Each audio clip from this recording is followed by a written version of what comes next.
Now, Roma Wines present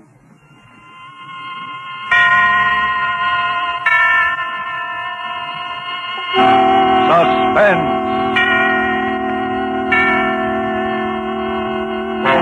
Tonight, Drive-In, starring Nancy Kelly. Suspense is presented for your enjoyment by Roma Wines. That's R-O-M-A, Roma Wines. Those excellent California wines that can add so much pleasantness to the way you live, to your happiness in entertaining guests, to your enjoyment of everyday meals. Yes, right now a glassful would be very pleasant as Roma Wines bring you Suspense.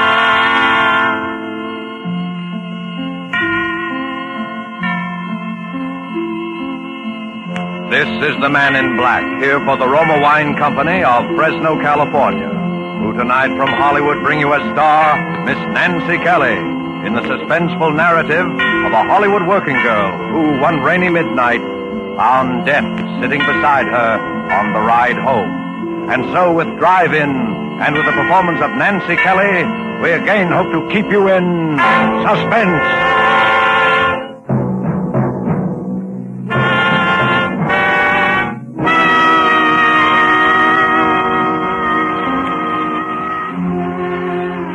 I wish I hadn't let Ruth talk me into serving that last car that came into the drive-in that rainy night. It was late. I was tired. I'd been on my feet all day carrying heavy trays, hopping to it when impatient people glared their headlights on and off in my eyes. And heaven knows there are a lot of impatient people in Hollywood. These car hops don't have an easy time of it. Talk about your mail carriers. Well, we're the same. Raining or blowing or boiling hot, we've got to get through with that tray or know the reason why. Tired, hungry people who sit back in their car and expect $1 million worth of service for a 10-cent tip. Why do we do it?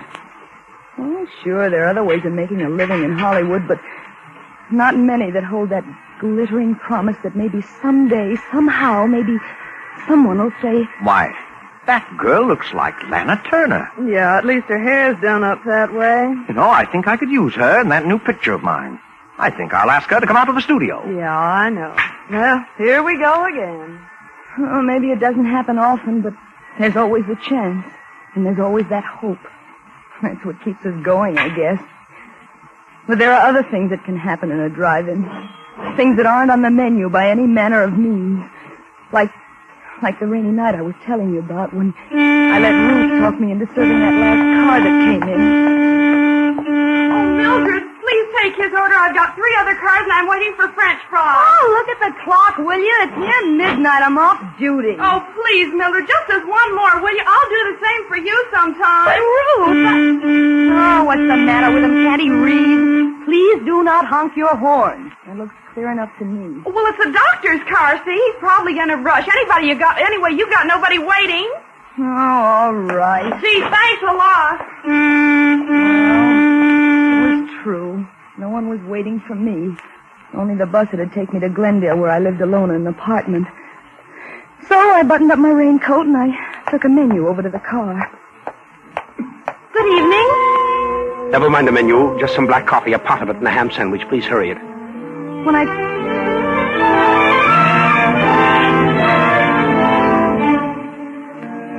I took his order over to the car, the window was rolled up a little too far, and it interfered with the tray, so I reached in to wind it down.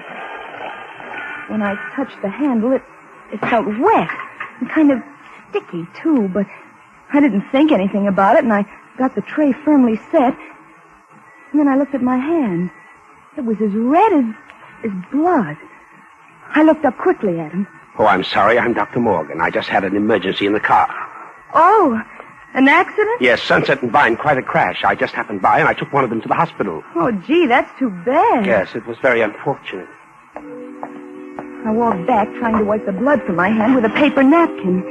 Ooh, it gave me a creepy feeling to have somebody's blood on my hand. Then I went in to wash. I was keeping close track of the time, and I was a little worried for fear the big drive-in clock wasn't right. It sometimes ran slow. So I took a coin from my pocket. I figured it was worth a nickel not to miss that last bus to Glendale. I walked over to the payphone, and I was just about to drop the nickel in when I looked out, and he was leaning on the horn and beckoning to me at the same time. I put the nickel back in my pocket, and I hurried out to him. I'm sorry, but I'm in a hurry, and I haven't time for this coffee to cool off. I'll take the sandwich with me. How much do I owe you? 40 cents. 40 cents. Here you are. I hope I didn't interrupt your phone call. Wasn't important, was it? No. I was just checking on the time. I didn't want to miss my bus. There was a clock right over your head. Oh, that's usually wrong. I have the time. It's about 4 minutes to 12. Oh, gee, I am going to miss my bus. What time does it leave? At midnight from Hollywood and La Brea. Well, hop in. I'll take you. I'm going right past there. Oh, gee, would you? I'll take the tray and I'll be right back. Okay. I might still make it. In my hurry to unhook the tray from the window, I gave it a jerk. It fell crashing to the ground. Oh, Ruth! Ruth, please help me pick these things up, will you? I'm going to miss my bus. Oh, all right, Mildred, okay. We picked the things up quickly, and Ruth went off with the tray. I started to run around the other side of the car when I noticed something shining on the ground. It was one of the shakers that had fallen from the tray. I picked it up, and I started running toward the drive-in when he spoke to me. Why don't you just put that in your pocket? You can return it tomorrow. Come on. You're going to miss your bus. Well, I put the shaker into my pocket, and I rushed over to the other side of the car, and he opened the door for me. I was just about to get in when I hesitated. I wasn't used to doing this sort of thing. The other girls sometimes let the customers drive them home, but I never did. Still, he looked so decent, and... Come on, you'll miss it. Then he reached out as if to help me in. And I thought then that he was really concerned about my missing the bus, for, well, he seemed to pull me into the car. And the first thing I knew, I was sitting beside him. And the door slammed. And we were driving off. I was a little uneasy, but then I thought, no, it's only a few blocks, and I won't be in the car long. I suppose you're in a hurry because someone's waiting for you. Oh, no, I live alone, but I'd hate to walk back to Glendale in this rain. You won't have to walk. Well, this is very nice of you. I appreciate it. Not at all. Would you mind rolling up that window on your side? There's a draft. Oh, of course. You can let me off at that corner over there. All right. Anywhere along here will be all right. This is fine. Right over there by that stop sign. Well, you're going right through that stop signal. Am I? Yes. But I'll get over there by the other one. My bus... You're turning the wrong way. Am I? Yes. This goes up to Laurel Canyon. Does it?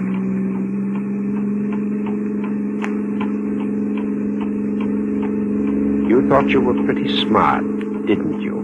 I don't know what you mean. Please let me out of this car. You went right to the phone. You thought I wouldn't see you. But I was calling about the time. Honest, I was. The time? With that clock right over your head? Oh, but that clock's wrong sometimes. Besides, who would I call? Why should I call anyone about you? You were calling the police. Oh, no. Honest, I wasn't. Let me out of this car. You were going to catch a bus.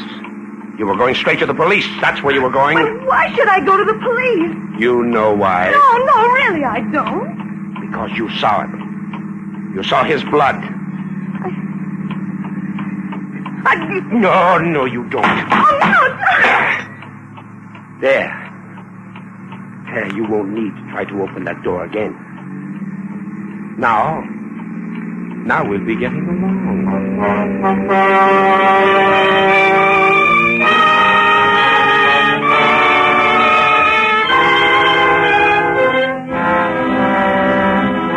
Tonight for Suspense, Roma Wines are bringing you as star Miss Nancy Kelly, whom you have heard in the prologue to Drive-In by Mel Dinelli and Muriel Roy Bolton. Tonight's tale of Suspense.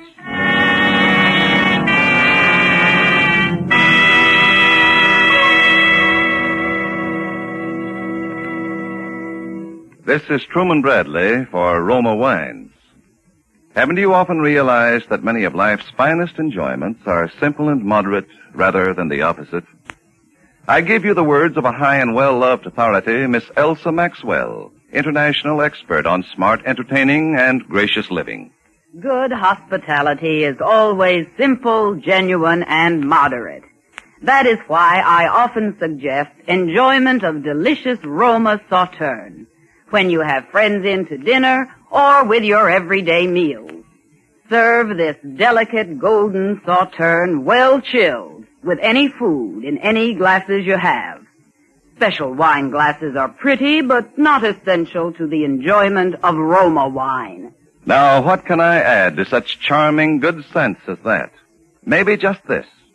Roma Sauterne and all Roma wines are the best that California's magnificent sun-ripened grapes can provide, in glorious color, fragrance, and flavor, protected for you by the ancient wine skill of Roma's famed wineries. That's why Roma wines and Roma quality do not vary, never fall short, but are always enjoyable. Unchanging high quality gives tremendous popularity to Roma wines and makes low cost possible. Only pennies a glass. Remember, more Americans enjoy Roma than any other wines. R-O-M-A, Roma wines. And now it is with pleasure that we bring back to our soundstage Miss Nancy Kelly in Drive-In, a tale well calculated to keep you in suspense.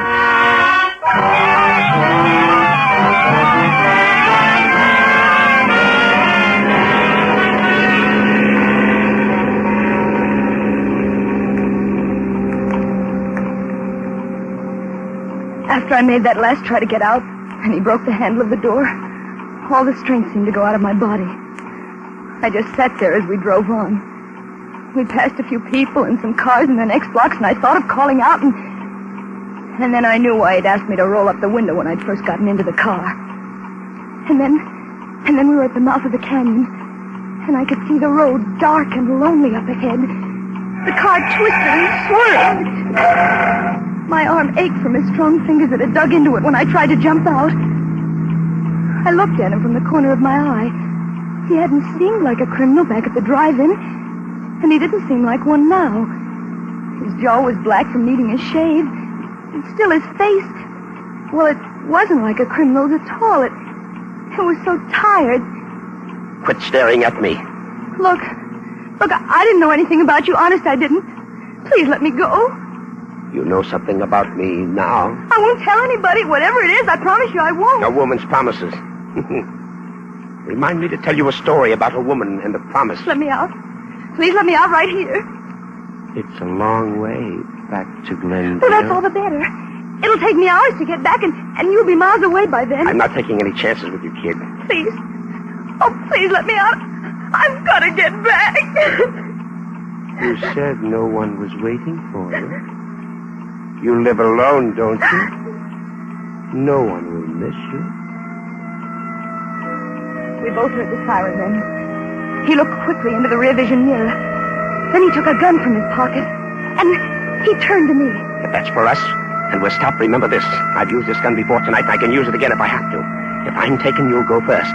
But now listen, I'm a doctor, and you're a nurse, and we're headed on an emergency. If you want to live, you won't try to pull anything. Now remember that. Remember it.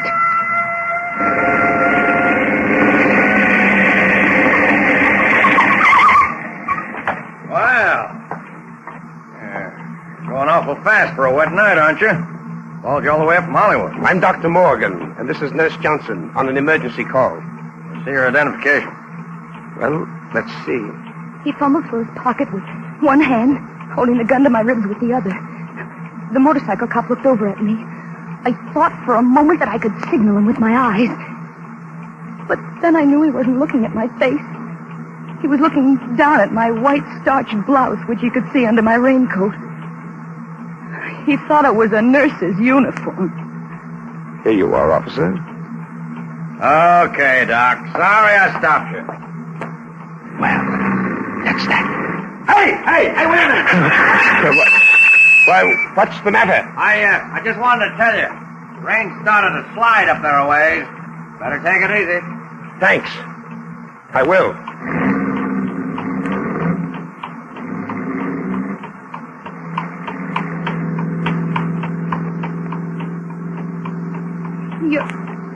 You're not Dr. Morgan, are you?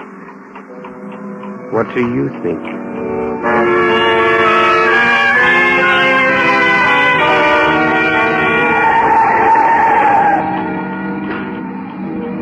Then we came to the landslide. It wasn't a big one, but it had made a terrible mess of the road. He didn't slow down, and the car swerved crazily as it slipped from one side of the highway to the other. Suddenly, it felt as though the whole rear end had slipped out. I looked over at him. He was tense. His knuckles turned white as he clutched the wheel. He shoved the car into reverse. I hoped it would never move. And it didn't. We were stuck. Hopelessly stuck. Oh, have all the luck. Suddenly the car was filled with light. A car had come around the curve behind us. This might be my chance. Remember, I still have this gun. Now don't try anything. Hey! We're stuck here. Could you give us a push? Thank you very much. Well, have some California hospitality. Oh, I'll have to get out. I'll have to put something under the wheel. You stay here. There were some bushes by the side of the road. If I could reach them, I could perhaps run up the side of the hill and hide. And then in the morning, I could make my way back down the canyon. I slipped under the wheel, and I carefully turned the handle of the door on his side of the car. I could see him in the mirror. He was at the back of the car. I eased the door gently open. I put one foot out. I was just sliding out when I heard him. You're not going anyplace. Come here. Give me that raincoat. Why? I need something dry to stuff under this wheel. Oh, but You won't be needing it. I hesitated a moment, but he practically ripped it off my back. He wound it into a ball, and bending down, he stuffed it under the wheel. The gun. It stuck out of his back pocket. If I could get it, if I could lay my hands on it. I held my breath, and I reached out. It seemed so far. But I finally touched it, and then I snatched it from his pocket swiftly. Give me that gun. I'm going. You can't stop me now. Can't I? No, you stay right where you are. I won't hurt you. All I want is to get home. I'm going, but if you follow me, You're what? I'll kill you. I don't think you will. Oh, yes, I will. You think I'm afraid? Aren't you? No, I don't care what happens to you. You're a murderer. You killed somebody. I thought you didn't know anything about I didn't, but I do now, and I'm going to tell the police. Stay where you are. No, don't. I'm not afraid. I'll shoot. It's too bad I used up all of those tonight. You could have filled me full of holes. Give me that gun. Now get in the car.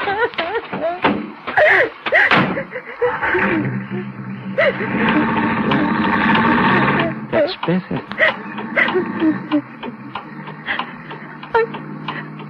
Are you going to kill me? What do you think?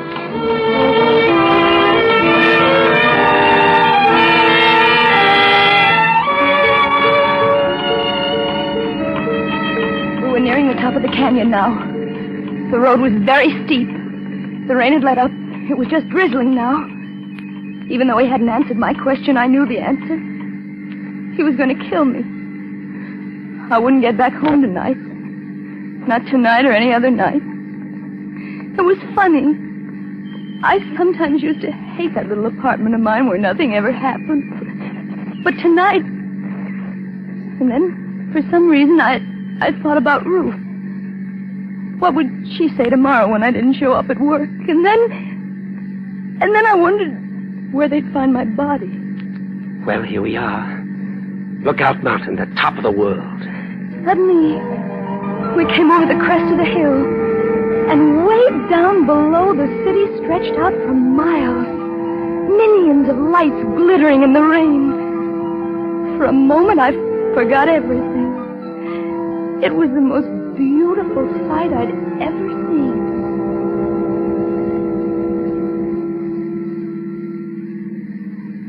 Ever been up here before? No. It's nice, isn't it? Oh, yes. I used to come up here with a girl once. We used to sit and talk for hours. Come on. We'll get a better view if we get out. I knew it was foolish to argue, so I followed him. But as he walked over towards the edge, I became frightened. It was such a steep drop. Well, come on. I'm afraid to get so close to the edge. You won't fall. Look. That's Los Angeles over there. That bright line of lights is Western Avenue. I went to school somewhere along in there. I used to get into all sorts of trouble at school. But I got by. I managed. And everyone said I'd grow out of it. And over that way, towards the ocean, that's Westwood. That's where she lived. This girl I was telling you about. That was the best part of my life, I guess. That's when they said marriage and a wife would straighten me out. Marriage and a wife would straighten me out in Westwood, they said. Does your wife still live there? No. She's dead. Oh, I'm sorry. You needn't be. I killed her. Oh, why? Because she couldn't keep her promises. Did you kill her tonight? No. A long time ago. The jury said I was insane. But I think it was the sanest thing I ever did. They put me in an asylum. Do you know what it's like being locked up year after year when you know there's nothing wrong with you? No. It isn't good. You'd do anything to get out. Anything. I knew if I could keep him talking, maybe a car would come along. Maybe something would happen. It was my only chance. What are you thinking about? You killed someone else tonight, didn't you? Yes. Dr. Morgan? Yes. He was one of the men who thought I was insane. Why did you do it? I wanted his car to get away in. I didn't want to be locked up anymore. Oh, but they'll catch you. No, they won't find the doctor for several days. I saw to that. But how can you be so sure? I do things thoroughly. What are you going to do now? First, I'm going to... Oh.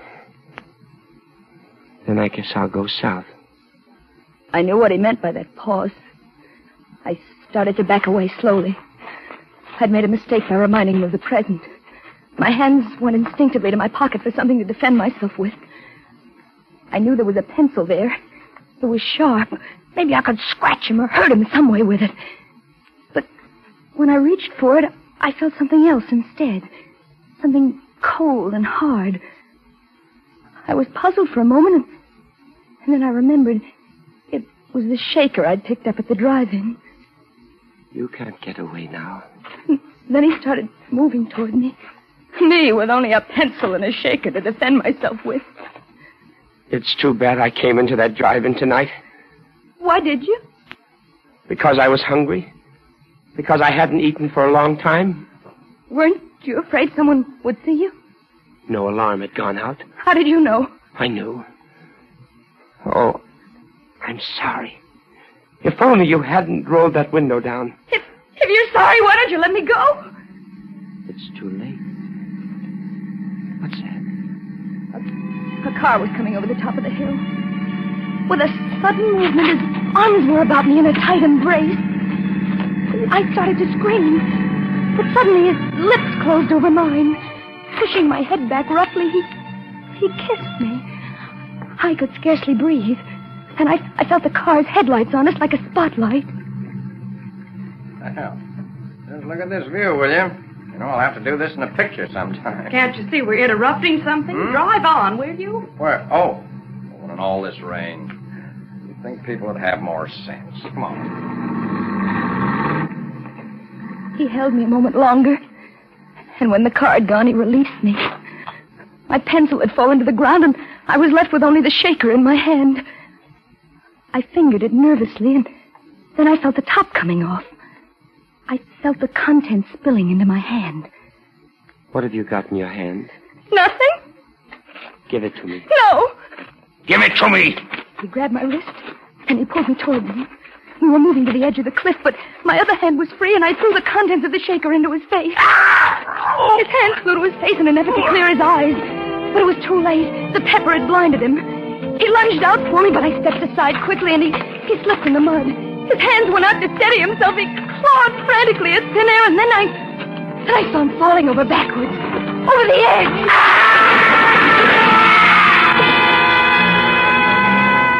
And my strength gave away, and I felt myself sinking down to the ground.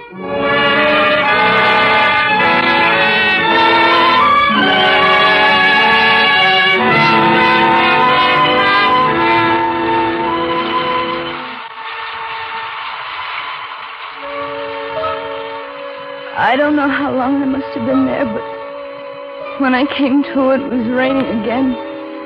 I was soaked to the skin, and there was mud caked in my hair. And there was no one in sight. The lights of Los Angeles stretched out in a pattern peacefully below, and I knew that somewhere at the foot of those hills was Glendale and my apartment. I rose slowly to my feet, and I started back toward the road. And somehow, everything that had happened seemed unreal, like a dream. Everything except the way he'd kissed me to keep me from crying out.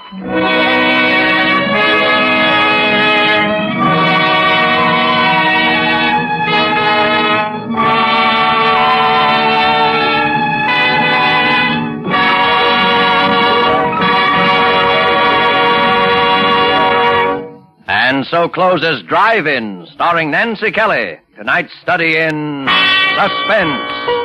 Suspense is produced, edited, and directed by William Spear. We are sometimes asked, why does Miss Elsa Maxwell always say it is smart to serve Roma wine? Her explanation is simple. It is smart to serve Roma wine, first of all because Roma wines are so delicious, so good with food or any time. It is smart further because Roma wine affords simple pleasure, enjoyment that is truly moderate. Finally, it is smart because it is such an easy and inexpensive addition to hospitality and everyday living. Yes, in every way, it is smart to serve and enjoy Roma wines. They are California's finest, always good, unvaryingly fine in flavor and quality. And remember, the cost is only pennies a glass. More Americans enjoy Roma than any other wines. Roma. R-O-M-A. Roma wines. Nancy Kelly appeared through the courtesy of RKO and will soon be seen in their production, Betrayal from the East. The part of the man was played by Wally Mayer. Next Thursday, same time, we will have an unusual program for you that you won't want to miss. It will bring you, in his first appearance as a dramatic actor, Mr. Frank Sinatra. And appearing with Mr. Sinatra will be that incomparable actress, Miss Agnes Moorehead. Don't miss them next week on Suspense. Presented by Roma Wines. R-O-M-A. Made in California for enjoyment throughout the world. This is CBS, the Columbia Broadcasting System.